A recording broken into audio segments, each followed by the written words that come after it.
but I want to move on to another matter. President Biden's botched evacuation screwed things up coming and going as it relates to Afghan evacuees. We left behind thousands of Afghans who served us alongside of us, who were vetted and approved to come here. We brought out thousands who really have no particular connection, about whom we know nothing, and cannot be effectively vetted. You now have female troops who have been assaulted.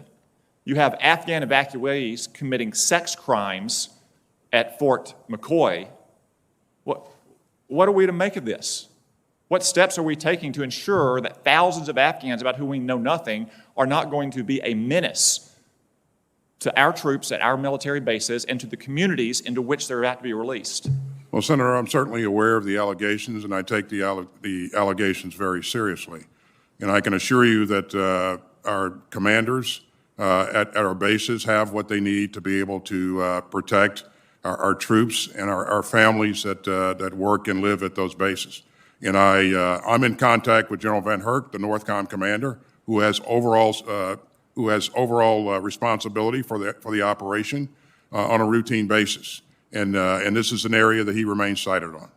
All right, I've just got one final question. General Milley, I can only conclude that your advice about staying in Afghanistan was rejected. I'm shocked to learn that your advice wasn't sought until August 25th on staying past the August 31 deadline. I understand that you're the principal military advisor, that you advise, you don't decide, the president decides.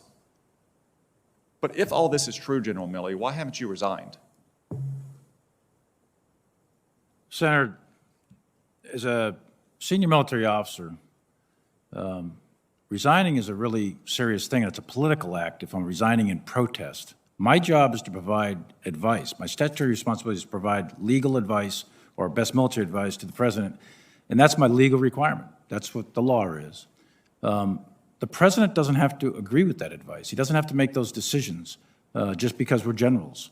And it would be an incredible act of political defiance for a commissioned officer to just resign because my advice is not taken. This country doesn't want generals figuring out what orders we are going to accept and do or not. That's not our job.